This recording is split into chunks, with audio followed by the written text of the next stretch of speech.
Welcome to Henry's Library, where stories come to life and learning is always an adventure. Today's story is about friendship, food, and freedom. Join Henry and his friends as they discover the rich history of Juneteenth, the holiday that celebrates the end of slavery in the United States. Grab a plate and pull up a chair. It's time to learn, laugh, and celebrate together.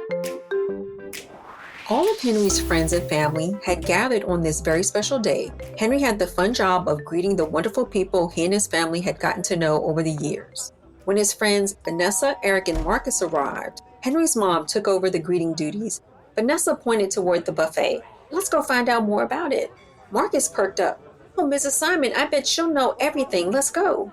They spotted Mrs. Simon near the grill wearing her signature bright red apron. She called out to them with a warm smile and her soft southern accent. "Hey, you guys." "Hi, Mrs. Simon," they all chimed in. Vanessa stepped forward with the question on everyone's mind. "Can you tell us why there's so much red food?" "I sure can," Mrs. Simon said, smiling. Eric sniffed the air dramatically. Those hot links look delicious." Mrs. Simon chuckled. "Yes, thanks, Eric. I brought those and a bunch of fantastic barbecue sauces." "Let's start there. You kids know Juneteenth celebrates the strength and accomplishments of our ancestors, right?" The group nodded. "Well then," she said, holding up a bottle. "What color is this barbecue sauce?" "Red," Vanessa answered, amazed. "That's right. Red is an important color for many of the foods we eat during Juneteenth." The kids fell silent, listening closely now. Mrs. Simon continued. "The first Juneteenth celebration started in Texas and spread across the country. Did you know it's known as the Second Independence Day? That's the part most people don't know." The kids nodded solemnly. Red-colored foods became a tradition in many Juneteenth celebrations. Some believe it symbolizes the strength and resilience of those who fought for freedom. Red foods weren't eaten often, so they became special, especially during celebrations. And many of the ingredients come from Caribbean and African traditions brought here by enslaved people. Eric looked thoughtful. "So that's why there's red juice and red velvet cake?" "Yes," Mrs. Simon said, "but there are lots of foods that can be used to celebrate." Vanessa smiled. "I can't wait to try everything." "Me neither," said Mrs. Simon with a wink. Marcus added, "I've learned so much more about Juneteenth today." Mrs. Simon nodded.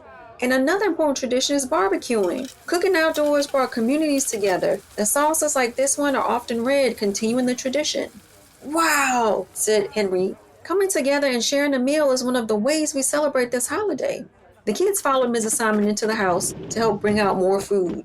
The delicious smell from the kitchen pulled them in. Vanessa spotted Henry's grandmother at the oven, carefully removing a hot, bubbly dish. "Hey kids," Grandma Andrews called. "The macaroni and cheese is almost done, if that's what you were wondering." "Awesome, thanks." Eric grinned at the sight of the cheesy goodness. Henry stepped closer. "Grandma, we had another question." "Sure, what is it?" she replied. "We know why we eat barbecue, but why macaroni and cheese?" Grandma Andrews gave a knowing smile. "Well, sometimes food is simply something we love to share with people we care about. But have you ever heard of James Hemings?" The kids all shook their heads no. James Hemings was an enslaved man owned by Thomas Jefferson. Jefferson wanted a fancy cook, so he sent James to Paris to train under top French chefs. When James returned, he had become a brilliant chef. He became the head chef at Jefferson's estate, even supervising white cooks. James introduced macaroni and cheese to America, helped make French fries popular, and even brought French-style ice cream here. Oohs and wows filled the room as the kids absorbed the story. Vanessa looked thoughtful. "I guess we still have a lot to learn." "That's why holidays like this matter," Grandma Andrews said with a smile, "so we can share stories, ask questions, and learn together." Later that evening, as the sun dipped low and laughter echoed through the backyard, Henry looked at his friends. "This was the best Juneteenth ever," he said. "We got to eat, play, and learn about who we are." Vanessa nodded. "And we got to be together." And with that, the friends gathered around the table, plates full, hearts fuller, celebrating freedom, family, and the stories that connect us all. Thank you for joining us for this episode of Henry's Library. DTevieyus Joiner wrote this story, and we're so glad you could be part of today's adventure. Please share this episode with your friends and family, and we'd love to hear from you. You can send us a voice message or write us at hi@whatisblack.co to let us know what you learned and enjoyed about the show. The books featured in this episode can be found at your local library or bookstore. We especially encourage you to support your neighborhood independent bookstores. They're a great place to discover new stories and build community.